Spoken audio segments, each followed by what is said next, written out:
I'll be honest with you, this is a real awkward topic to talk about, but it's a topic that I've wanted to speak about for years, and for whatever reason, it just hasn't happened, but I feel like now is the good time.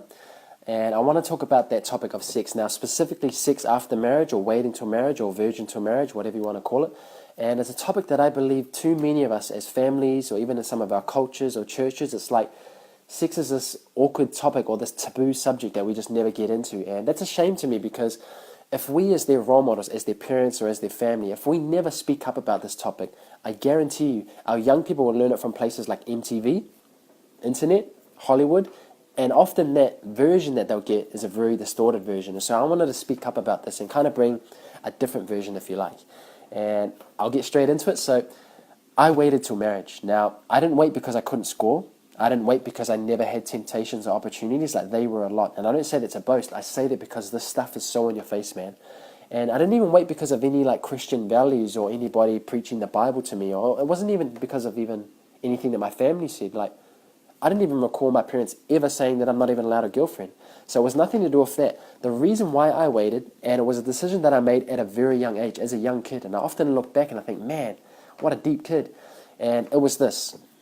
I made the decision back then to wait because I wanted to know in myself that on the altar, when I'm standing with my wife-to-be, I wanted to know that I'm saying I do and giving my wife everything that I am. Now, you and I both know that once that thing's gone, it's gone. It's a one-time thing only.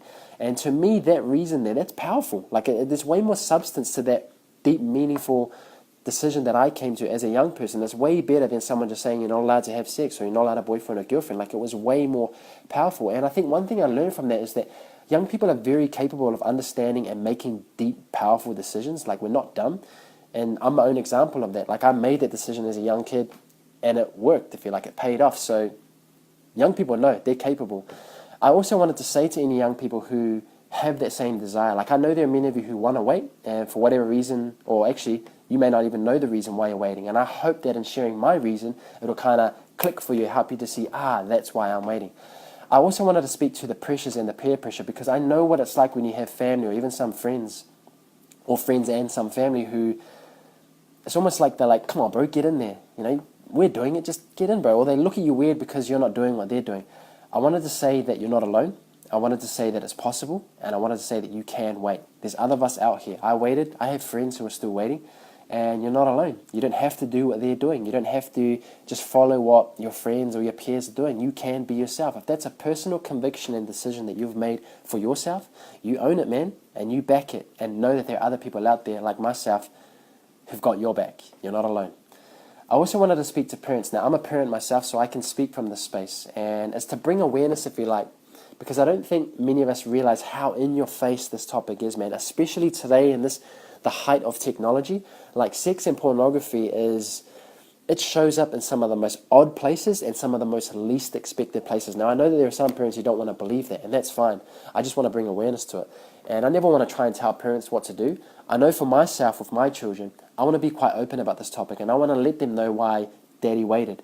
And I hope that in sharing my reason, my example, that it will kind of inspire within themselves their own personal conviction, their own reason to the decision they make. And you see, to me, that's a bit more powerful. That's way more than just saying you're not allowed a girlfriend, you're not allowed a boyfriend, or you're not allowed to have sex till marriage. Like, if I can inspire their own decision within them, man, I'm happy with that. So that's all I really wanted to say. And I also wanted to, just for those who maybe you've had sex before marriage, like, this is no condemnation for you. Like, don't even go there, bro. You can hear my heart in this. It's got nothing to do with that. I will say, though, and this is something that one of my favorite speakers, world-renowned speaker Les Brown, said.